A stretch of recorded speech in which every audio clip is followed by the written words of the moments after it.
repeat your last answer?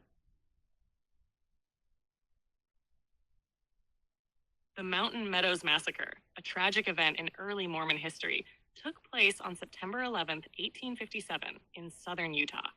A wagon train of around 120 immigrants from Arkansas, known as the Baker Fancher Party, was traveling to California when they were attacked and killed by a Mormon militia and their Paiute allies.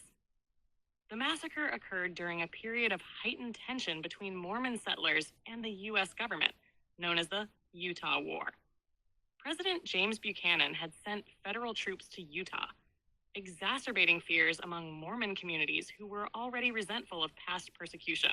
Local leaders, including John D. Lee, orchestrated the attack under the pretense of an Indian assault. After enduring a siege for several days, the emigrants were deceived into surrendering their weapons under a promise of safe passage.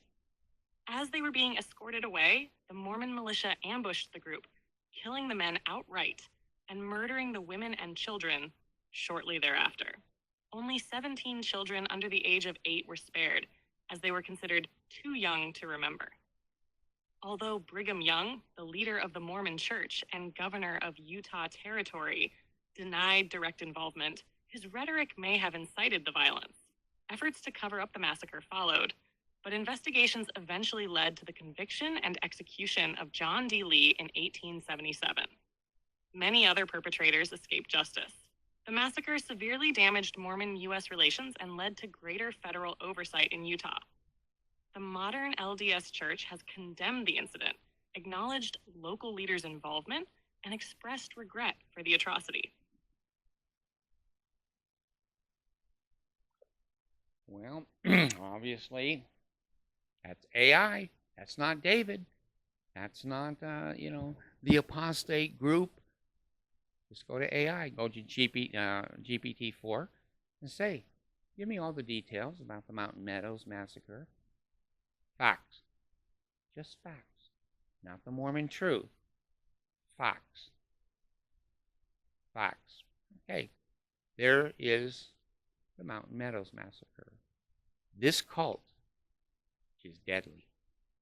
Didn't kill just one person in that incident. Killed 120 people standing in front of them. Little bit of an Auschwitz, wouldn't you say? I would. 120 men, women, and children standing within 10 or 20 feet of each other and picking your gun up and shooting them dead in the face and the body and letting them struggle in their own blood and die in front of you. You don't think this is a deadly cult? I didn't used to think so.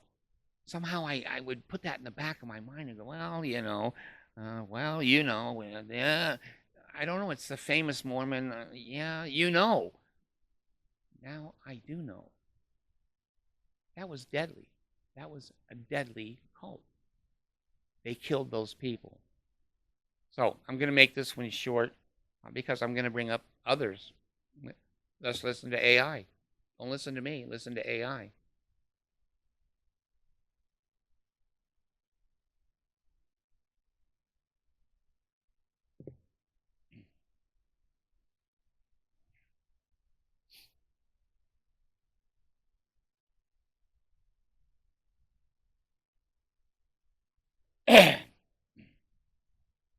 In the early part of the Mormon Church, Brigham Young brought up an idea of the blood atonement.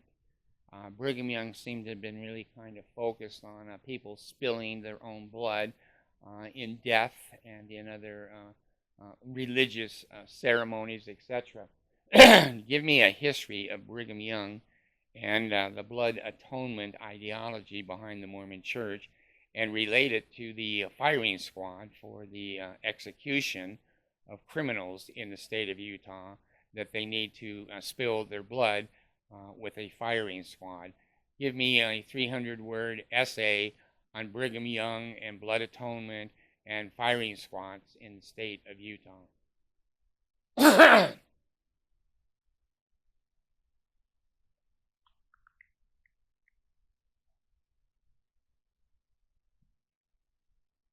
Brigham Young, a pivotal leader in early Mormon history, introduced the controversial concept of blood atonement during the mid 19th century. This doctrine proposed that certain grave sins, including murder and apostasy, required the sinner's blood to be spilled as a form of atonement